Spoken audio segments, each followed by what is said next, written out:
Familia, una porción de país resumido. Usted de un lado, su esposa de otro, su hija bogotana. Esa vida interna proveniendo de tantas regiones o de 3 regiones específicas implica que usted tiene también una visión de país igualmente distinto y que puede en un momento determinado facilitar la comprensión de Estado no tan centralizado como de pronto muchos critican.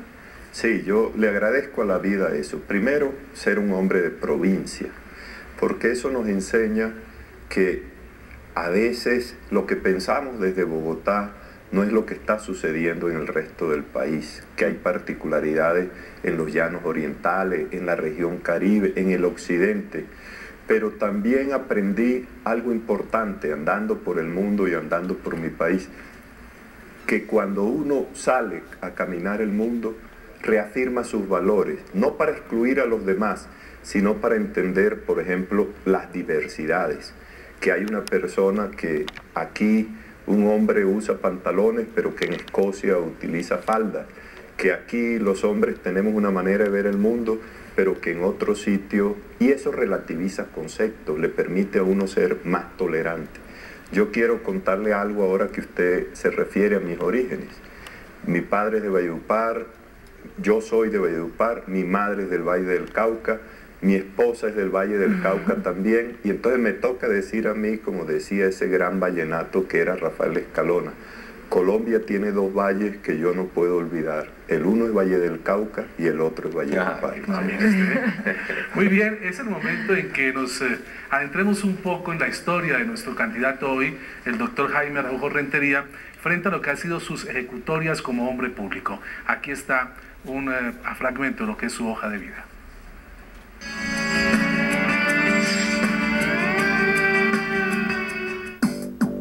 Jaime Araujo dice conocer muy de cerca la evolución de nuestro país, en la economía, en la sociedad, y su trayectoria lo ha permitido.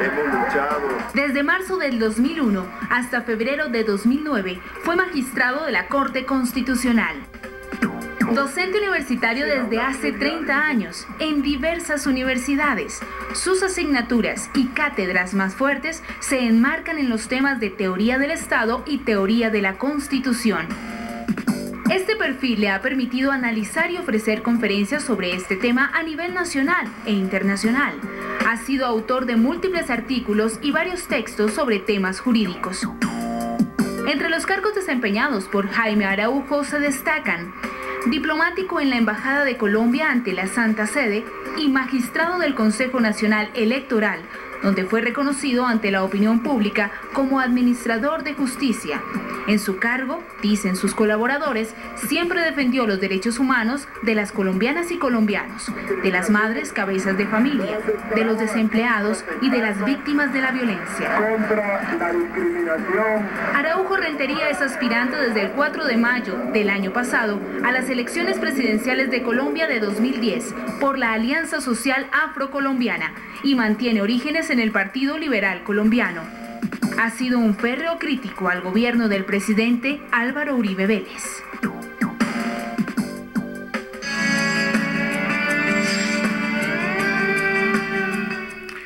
De esa hoja de vida que acabamos de ver, doctor Araujo, me nace una inquietud de tantos y tan disímiles cargos que usted ha desempeñado en su vida pública. Uno es un destino...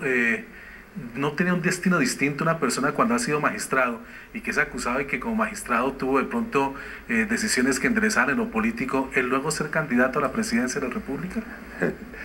Mire, gracias por su pregunta, pero es que primero la Corte, no se le olvide a usted, como su nombre lo dice, tiene que defender la Constitución política de Colombia. Toda Constitución es el reflejo de una concesión del Estado, de aquellas personas que crearon el Estado. Entonces, mi deber era defender esa concesión política, pero no es cierto que en la Corte, a diferencia del gobierno, un magistrado puede imponer su voluntad sobre el resto. Uno lo que puede es presentar un proyecto y tratar de persuadir a unos colegas sobre unas ideas. Y cuando no lo logra, como muchas veces no lo logramos, lo único que podemos hacer es salvar un voto, dejar una constancia histórica. ¿Para qué? Para que pase lo que pasó ahora con la reelección. Hace 4 años a mí me derrotaron en la reelección, pero yo dejé muy claramente establecido que la reelección implicaba una sustitución del Estado, porque el Estado de Derecho implica la separación de poderes. En cambio, la reelección estaba concentrando el poder político. Íbamos hacia una dictadura civil. Esas son las satisfacciones del trabajo colectivo, que uno a veces persuade, a veces pierde, pero a veces los salvamentos de hoy son las sentencias de mañana. Doctor Araujo, viendo también pues su hoja de vida, vemos que pasó por el Consejo Nacional Electoral como magistrado, y sí quisiera preguntarle algo sobre la coyuntura actual.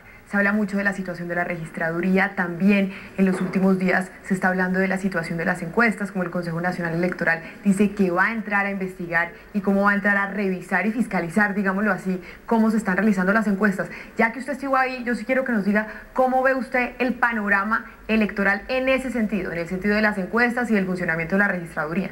Bueno, mire, dos cosas. Yo pertenecía a un consejo electoral distinto por una razón.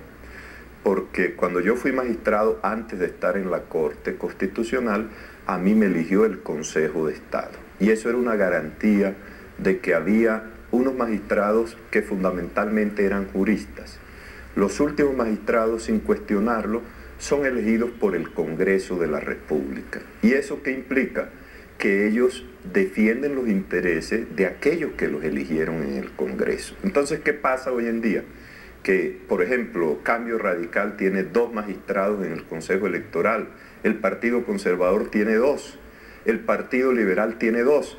Entonces, inconscientemente, ellos tratan de defender los candidatos de sus partidos y entre ellos se protegen, como el dicho de que entre bomberos no se pisan las mangueras, pero los que pagamos el pato son aquellos que no tenemos magistrados ahí. Y eso es lo que explica que hoy en día el Consejo Electoral me haya quitado a mí el auxilio que me da la Constitución y la ley para hacer campaña. Me tocó poner una tutela. Ayer acudí ante los jueces a poner una tutela. Entonces, ahí hay una diferencia de consejo. Uno es el consejo escogido por juristas y otro en el Congreso por partidos políticos. En el tema de las encuestas, mire, yo sí creo que, sin decir que debe haber censura, porque no debe haber, simplemente sí debe haber unos lineamientos claros. Por ejemplo, para ponerle un ejemplo, lo ideal es que cuando se pregunte sobre los candidatos, se pregunte por todos los candidatos. Es que se están haciendo encuestas en las cuales solo se preguntan por 4 o 5 candidatos, y eso no es bueno para la democracia, porque los que finalmente deciden son precisamente los ciudadanos, no los encuestadores. Yo acepto que los encuestadores o los demás tengan candidatos inspectores, pero frente al público, el público necesita conocer las ideas de todos para poder escoger el mejor presidente. Así es. Pero antes, Jorge, quisiera preguntarle algo, doctor Araujo. ¿Usted cree que en las próximas elecciones, las que vamos a tener presidenciales, hay garantías de que el funcionamiento de la registraduría va a ser bueno, es decir, que tenemos todas las garantías de que van a ser unas elecciones limpias o no? Mire, yo soy hombre de futuro. Lo que pasó ya pasó. Lo que tenemos es que garantizar lo que usted señala, que la elección de presidente sea transparente.